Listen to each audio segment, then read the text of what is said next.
YouTube, hello, retro reclaimer, reclaiming my retro past, or reclaiming someone else's retro past. I've been given a box, a big box that's been taken out of a garage, and there's some consoles, some games, and peripherals and stuff that has been handed to me to see if I can get them working.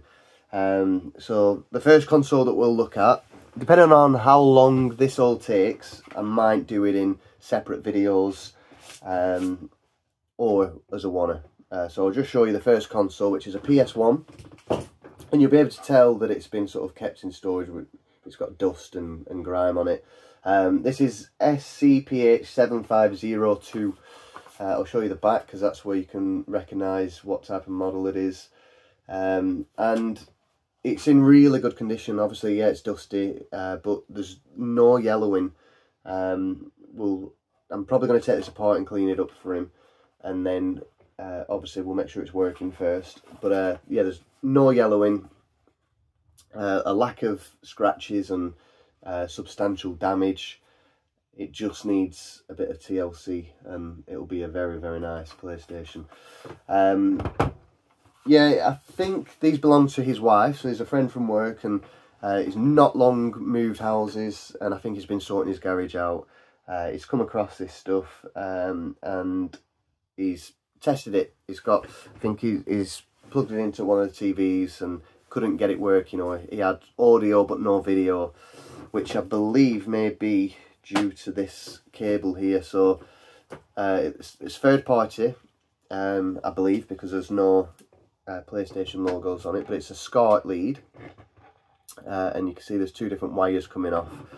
One of them is what would plug into the back of the PlayStation with an S video, or just video. I think it's S video it's called, isn't it? But the yellow composite wire, and then separately you've got audio left and right. Now, I'm not an expert, but I'd imagine this was, you'd plug this into your console, plug this into your TV, and then you'd plug this into a stereo or surround system or something like that to give you better sound. It makes sense that it could get the sound and not the video if you didn't use a SCART, but I'd imagine if you use a SCART you get everything anyway. But I don't know how it's split. Obviously with the video input there, I'd also imagine maybe you've got to have a separate video cable coming from there. Obviously it'll look just like this, but yellow on both sides, and then that's how you separate your volume. So that is what I presume, but we'll test it just with the SCART to see if that works. I might potentially have an S video male to male, if I'm allowed to say that, without anybody having a heart attack. And then there's also an RFU adapter. So this is official. Obviously, yeah, back at console, and then this will go into your aerial input, which we all know as sort of gamers that this is the worst way of playing games. It's got a couple of controllers, official DualShock, which is in very good condition. Straight away, the first thing you always check is obviously the thumbsticks, and there's a lack of wear on there. Again, it's just dirty, just needs a bath. The wire is free from all those twists, crinkles, and it's not been pulled out of the controller port. There's no bare wires themselves showing. It looks in really good nick. I've no doubt that that'll work fine. There's also a third party controller with a very long lead, all sorts of colours in it. I hate these things. Some people are a fan of this sort of stuff. It is a purple see-through one, but it's, yeah, it just feels ridiculous. I've got a few sort of, not of this kind, what is it, a Naki, but yeah, I always prefer just the official stuff. A memory card, again, third party. I don't know the size of it. Be interesting to see if there's anything on there. We'll test it out. and then Game Hunter. I think you call these Game Genies or something like that. I'd imagine, I always thought these were used for cheats, like there was some, you had to put this in and you could put some sort of cheats in.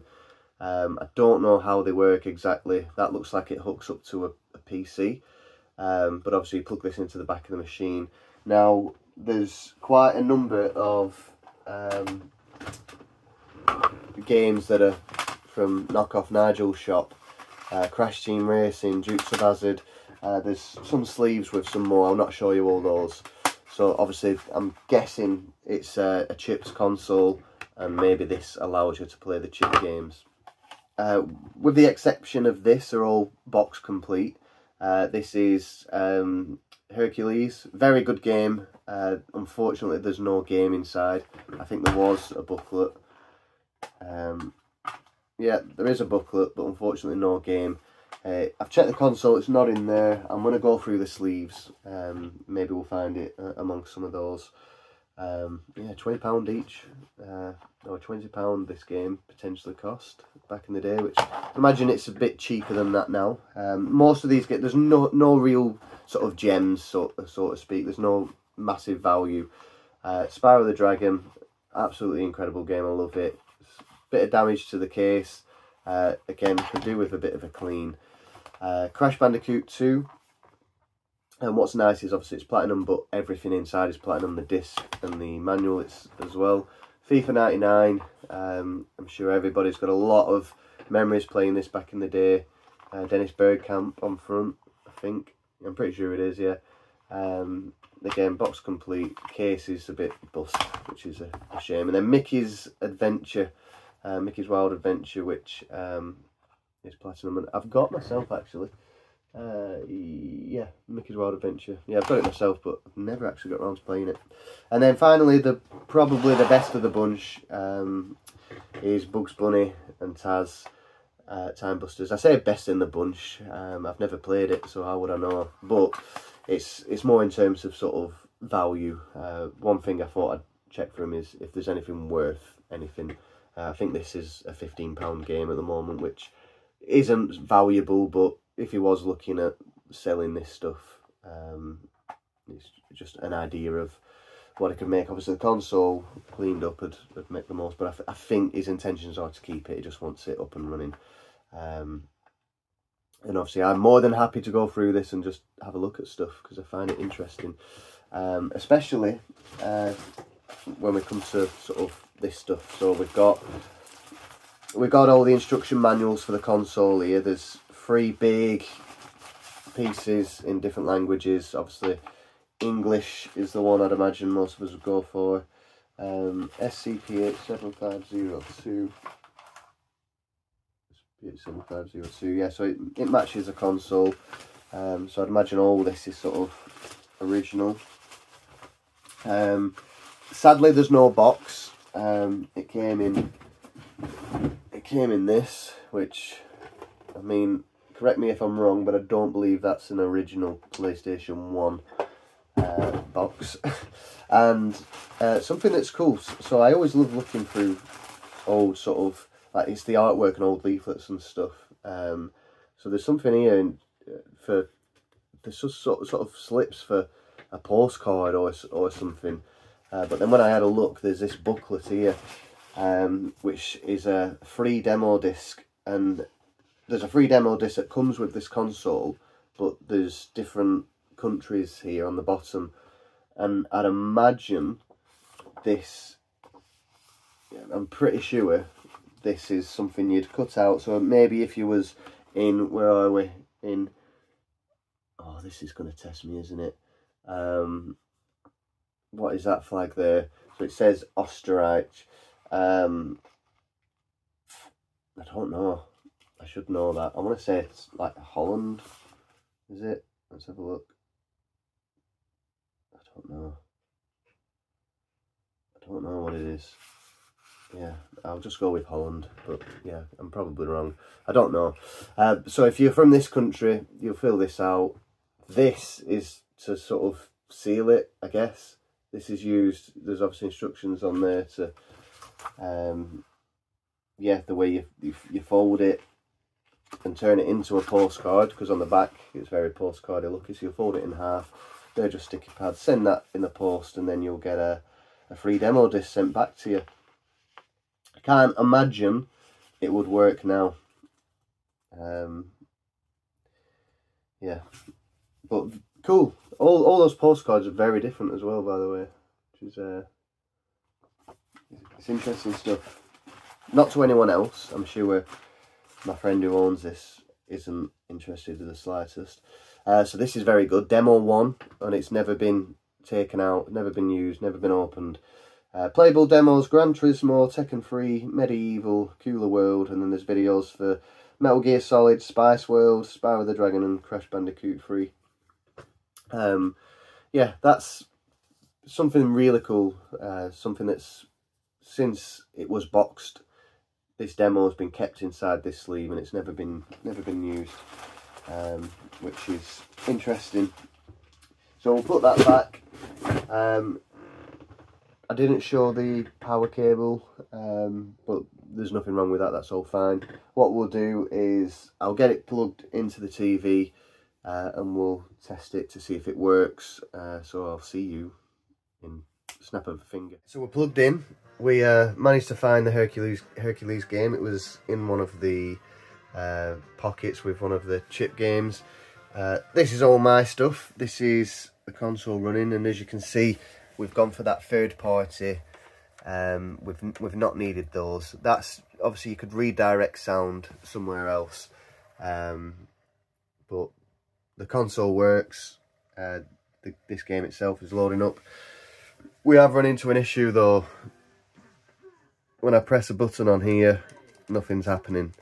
You can see the red light, so you can see that there's power coming through.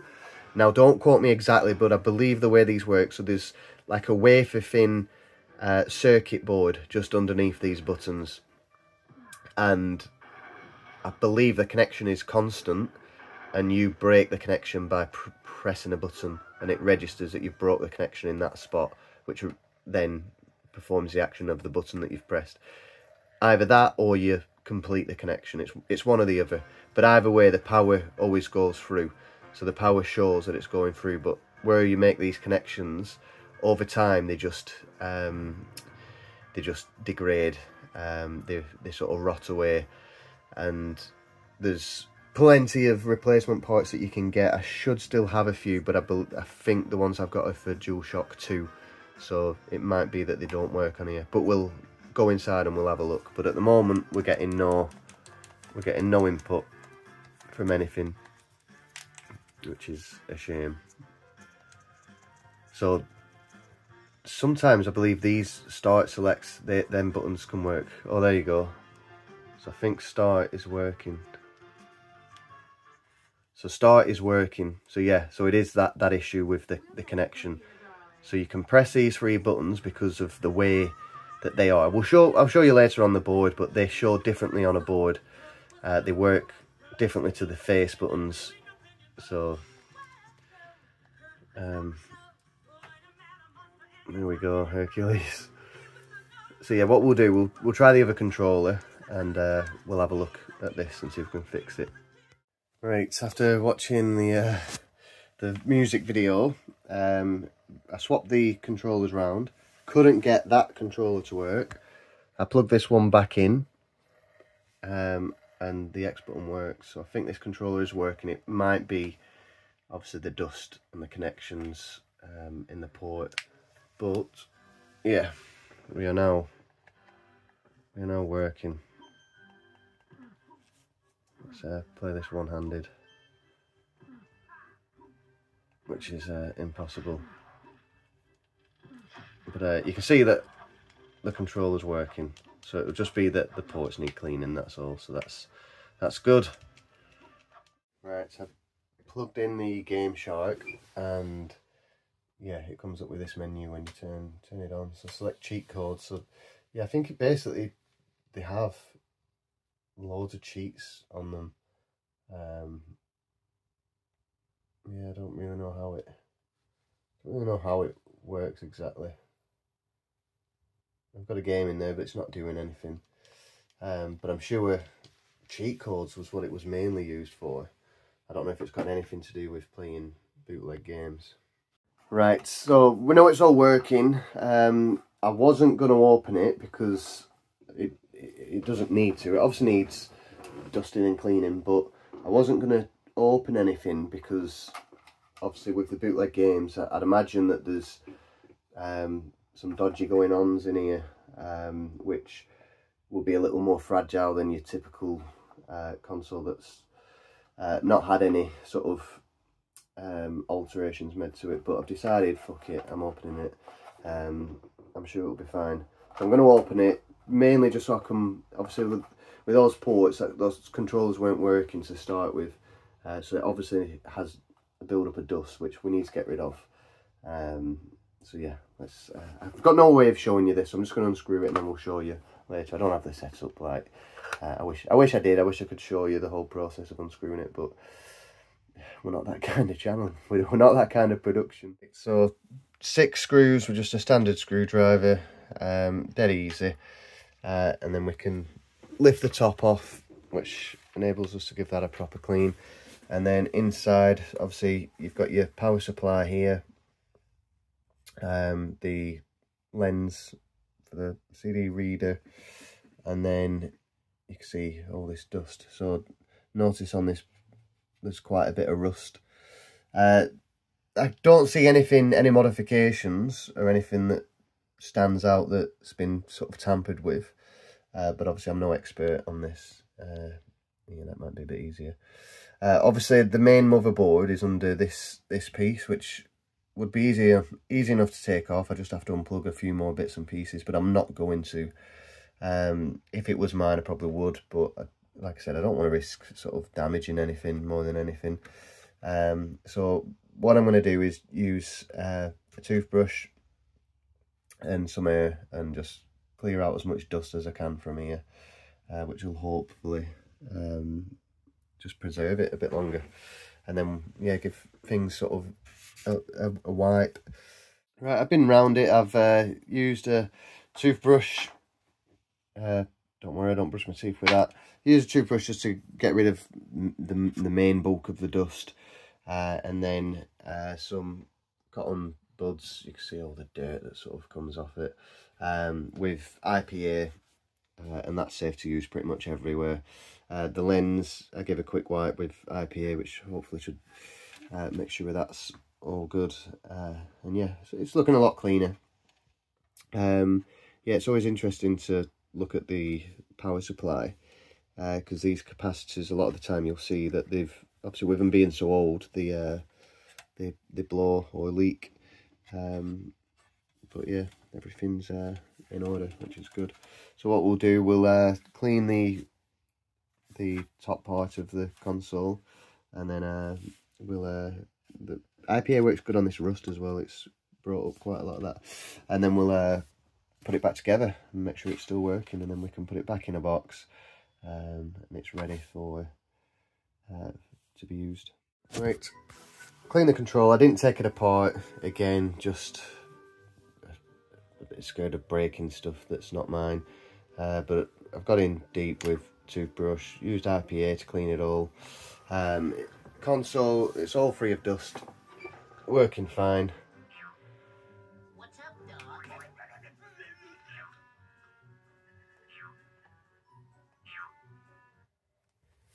Which is fantastic. So that's the first console. There's 2 more to get through, which we'll do in future episodes. We'll get those done. Now all that's left is to play a little bit of Bugs Bunny and Taz, and then pack it all away and tell my mate and inform him that it doesn't work and I've had to put it in the bin. Bugs Bunny and Taz. As a kid, you'd play these sort of games, and it was just incredible that you could control a character that you maybe watch on TV and cartoons and stuff. I mean, going back now, it's so blocky and it hurts your eyes, and never as good as how you sort of remember them. But at the time, being able to control Bugs Bunny or Taz was Amazing. Right, I'm going to play a little bit of this and then we'll close it up. Right, and that's the end of the video. So, yeah, it's obviously dead interesting having a look at someone's games from the youth. The console is in such nice condition. The control of the console, really good. Obviously, yeah, it was a bit dirty, a bit grimy, so we had to give it a clean. And of course, there's always dust everywhere. I was a bit apprehensive about opening up the console, so the controller I left closed. There's not really anywhere for dust to get inside a controller, is there? If it were mine, I would have took it all apart and spent a bit more time cleaning it. Whereas it was easy enough just to sort of clean the outside, and I'm sure that'll be fine. There's rarely anything on the inside anyway. You just get to, obviously, where the buttons press in, there's usually bits of skin cells and hair and stuff in there. But it's unnecessary going that deep. The console I decided to take apart just because it was 6 simple screws, and with the controller not working initially, I thought it's best to get rid of whatever dust is in there, and inside a console you do generally get quite a bit of a build-up. So yeah, that'll get packed up, put back in this box. There are 2 more consoles with games, so the next couple of videos I bring out will be going through those. And yeah, the reason I'm apprehensive as well about taking apart consoles is because I've broke stuff in the past. Obviously, if it's your own, it's not as bad. I once took a new Nintendo 3DS, the later model.